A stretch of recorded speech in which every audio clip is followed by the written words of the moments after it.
Right. So, what else? Eto guys, this is swerte pagdating sa relationship guys, no? Pagdating sa relationship na romantic mga kapiksi, no? Very loyal sa'yo yung iyong partner or specific person guys. And parang sinuwerte kayo sa specific person nyo. Sana makaresonate kayo dito guys kasi bihira yung pagdating sa love ay nakaka-resonate sa maganda, no? Madalas sa inyo, puro negative yung love energy. Pero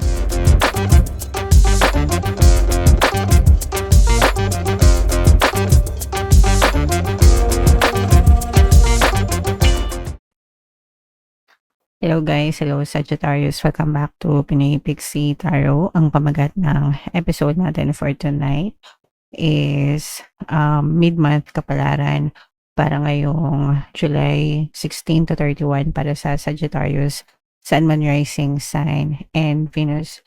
So, unahin natin tong deck na to mga kapiksi. Ito yung mga angel messages para sa inyo guys. So, yung first message natin, meron tayong storm warning in reverse. Ibig sabihin nito guys, nakaka-recover na kayo sa mga bagyo na dumating sa buhay nyo. So, literally, pag sinabing bagyo, as in yung literal na bagyo, mga pag-ulan, ganyan. So, kung kayo man ay na problema, nasalanta ng bagyo, ibig sabihin, unti-unti na kayong nakakabangon, nakaka-recover mga kapiksi. For some of us naman, pwedeng figuratively speaking, ibig sabihin naka-experience tayo ng mga pagsubok, mga problema, mga challenge sa buhay natin. And for some of you, unti-unti na kayo nakabangon mula dun sa mga pagsubok na yun, guys. Okay? So, normal naman yan. Guys, dumadanas talaga tayo ng ganyan. So, ang importante is, wag tayong mag-give up kahit na-experience natin yung mga ganong klaseng pagsubok sa buhay. Okay? Alright. Another message, guys, is ito yung mga delay sa manifestation, guys, no? Hindi naman ibig sabihin na hindi na magma-manifest yung mga gusto nyo. Ibig sabihin nagkakaroon lang kayo ng konting delay. Ito'y dahil sa mga balakid, mga kapiksi. So, usually, yung mga balakid, those are your negative thoughts and emotions, no? Kapag marami kayong negative thoughts and negative emotions, tapos doon nakafocus yung attention nyo, imbis na nakafocus kayo sa mga desire nyo, definitely magkakaroon talaga ng delay sa manifestation. So, whatever your situation may be, mga kapiksi, palagi nyo lang i-redirect yung attention nyo dun sa mga bagay namin na manifest nyo para mas mabilis siyang ma-push out sa inyong physical reality. Ang importante is mag-focus kayo every single day. Practicing nyo lang, guys. Okay? Alright. And another message, Sagittarius. Yeah, so ito yung emosyon. Ibig sabihin nito mga kapiksi, medyo hindi maganda yung nararamdaman nyo, yung emotions nyo. And yung emotions nyo, guys, sumusunod lang yan sa iniisip nyo. So, kung hindi maganda yung nararamdaman nyo right now, ibig sabihin, hindi din maganda yung pattern of thoughts nyo. So, you have to be very careful. Itanong nyo sa sarili nyo kung anong iniisip nyo and kung bakit nyo siya iniisip. Kung negative naman pala siya kasi wala siyang magandang idudulot sa inyo. So, by all means, i-redirect nyo yung attention nyo sa mga magagandang bagay. Iligaw nyo yung attention nyo sa mga magagandang bagay. Mga kapiksi, kailangan kasi maputol yung negative pattern of thoughts, guys. Okay? Alright. So, comment down below, Sagittarius, if feeling nyo naka-resonate kayo dyan, guys. So, ito naman ay sa love, no? Mga love message ng person mo. This is more on dark side or dark confessions ng person mo. So, kung ano lang yung maka-resonate sa inyo, guys, take that message. I cannot give you what you want or deserve. I'm sorry. So, para sa person mo, hindi niya kayang ibigay sa'yo kung ano yung hinihingi mo, kung ano yung hinihiling mo sa kanya, or kung ano yung deserve mo. Hindi naman ibig sabihin hindi siya nagtatry. Pwedeng nagtry siya or nagtatry siya pero hindi talaga niya kaya. Especially kung magkaiba kayo ng antas ng pamumuhay or magkaiba kayo ng mga expectations, mga kapiksi. Kaya dito, dapat talaga guys, nagkakaroon dito ng masinsinang pag-uusap ay nagkakaroon ng kompromiso sa pagitan yung dalawa ng person nyo para maiwasan yung disappointments, guys. Okay? Another message, Sagittarius, is I am keeping secrets from you and I hope you don't find out. So may sikreto siya. Syempre, sino ba naman may gusto na malaman yung sikreto, 'di ba? Wala. Kaya nga siya secret.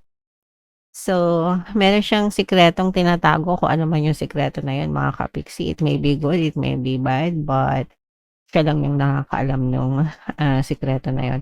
And for some of you guys, mostly mararamdaman niyo naman yun lalo na kung babae kayo kasi mga babae parang natural sa inyo, sa atin yung malakas talaga yung intuition pagdating sa mga ganyan-ganyan, okay. And another message, guys, I was afraid that you would reject me if I shared my feelings to you. So, pwedeng ito yung tinatago niya, kung ano yung nararamdaman niya. Kasi, natatakot siya na i-reject mo siya kapag naging totoo siya sa iyo. So, pwedeng ganun. Or pwedeng may iba pa siyang sikretong tinatago, guys. Okay? So, yeah. Comment down below, mga kabiksi, if feeling nyo na-resonate kayo dyan, guys. So, shuffle natin 'to, hanapin natin yung energy ng Sagittarius. Habang sina-shuffle ko 'to guys, panoorin niyo muna yung video natin regarding sa ating paano mag-manifest ng abundance video calls. Kapiksi, sawa ka na ba sa mga struggles at hirap sa buhay mo? Masipag ka ba at masikap sa buhay ngunit hindi ka pa rin umaasenso? Ilang beses ka na bang nag-attempt mag-negosyo at mag-invest pero palagi ka pa rin nalulugi? Sa pagkakataon na ito ay maaaring may subconscious beliefs ka na nagiging balakid sa iyong pag-unlad at pagyaman. Introducing, paano mag-manifest ng abundance video course. Dito ay matututunan mong ma-overcome ang mga balakid mo para tuluyan ka ng umunlad, umasenso, sumagana, maging matagumpay, successful at maswerte sa iyong kabuhayan, pera, trabaho, negosyo, salapi at kaperahan ng bonggang-bongga. Dali, mag-send na ng email sa pinoypixie@gmail.com at simulan na ang iyong pagyaman ngayon. Alright, so sa lahat ng gusto mag-avail ng course guys, meron tayong paano mag-manifest ng abundance video course, paano mawala ang third party at magkaroon ng harmonious na relationship, paano pabalikin si ex, revise breakup. Sa mga interesado guys, mag-send lang kayo ng email sa pinoypixie@gmail.com. And sa mga naghahanap ng pampaswerte guys, meron tayong money shaker jar. Ito yun guys, super liit na bote nito pero super effective, super powerful, mga kapiksi, ang dami ng sumakses dito. At saka ito guys. So sa mga interesado, sa mga gustong swertehin, mag-send lang kayo ng message. Ito yung ating WhatsApp number, mga kapiksi. So this is both positive and negative. Sa negative guys, unahin muna natin. Sagittarius ka and represent ng Queen of Wands, meron ditong presence ng Air sign, Aquarius, Gemini, Libra, Water sign, Cancer, Pisces, Scorpio. Ito yung gulo, mga kapiksi, no? Ito yung mga gulo dahil sa mga toxicities na na-experience nyo, mga kapiksi. Okay? Pwedeng toxic sa work, toxic sa family, pag-aaway, lalo na yung mga magkakapatid, pwedeng nagkakaroon ng pagtatalo-talo yung mga magkakapatid sa loob ng tahanan, mga kapiksi. Pwede rin sa kaibigan or mga kasamahan sa trabaho, guys, no? Pero medyo magulo, medyo stressful. Ito guys, pwedeng ito rin yung negative na emotions. Kasi yung iba sa inyo, lumalabas yung mga negative emotions nyo dahil dito sa stress na to. Syempre guys, kapag may mga stress, may mga pag-aaway, may mga toxic, normal lang naman na negative talaga yung maramdaman nyo. So, kung may chance na lumayo kayo sa mga ganyang klase ng sitwasyon, gawin nyo kasi hindi yan maganda para sa inyong mental health, mga kapiksi. Kung wala namang choice, let's say for example, sa trabaho, walang choice kasi pumapasok ka araw-araw and wala ka namang malipatan, di ba? Tiisin mo na lang, no? Kumbaga, i-limit niyo yung encounter nyo doon sa mga person na yun. O kaya kung may chance na maghanap kayo ng ibang trabaho, mga kapiksi, or ibang kumpanya para sa mental health nyo. Kasi ang tinatamaan nito guys is emotional and mental health nung iba sa inyo, especially kung nabibiktima kayo ng mga pambubuli, mga kapiksi. Alright?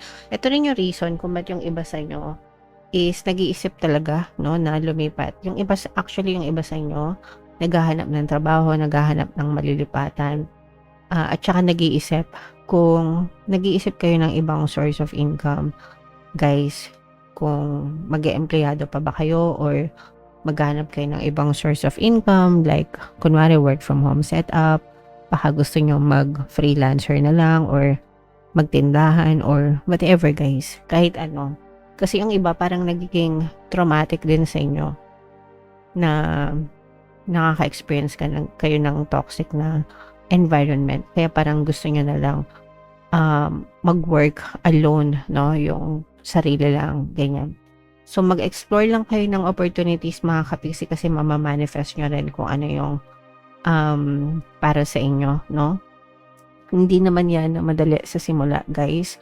Pero kapag nakapag-desisyon na kayo and naghanap kayo, makikita nyo talaga yung mga hinahanap nyo. And ang maganda din dito, guys, is for some of you, lumalabas din kung sino yung mga taong loyal sa inyo, no?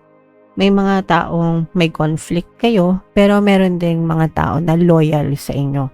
So, yung mga loyal na yun, guys, for keeps yun, mga kapiksi. So, make sure na alagaan nyo yung inyong relationship dyan sa mga loyal na tao na yan. Guys, okay? Alright. So, what else? Ito, guys, this is swerte pagdating sa relationship, guys, no? Pagdating sa relationship na romantic, mga kapiksi, no? Very loyal sa'yo yung iyong partner or specific person, guys. And parang sinwerte kayo sa specific person nyo. Sana makaresonate kayo dito, guys, kasi bihira yung pagdating sa love ay nakaka-resonate sa maganda, no? Madalas sa inyo puro negative yung love energy. Pero ito, guys, talagang yung iba sa inyo siniswerte kayo sa love life nyo, mga kapiksi.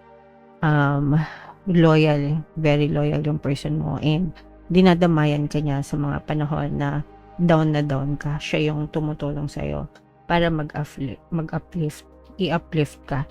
And eto nga, guys, yung nakikita natin dito, yung iba talaga nag-iipon ng pera, mga kapiksi. Yung iba nagbabalak na mag-resign, kaya nag-iipon kayo ng pera. Yung iba balak mag-negosyo, guys, no? Pero mag-ingat din kayo kung magne-negosyo kayo, guys. Huwag kayo basta-basta magtiwala.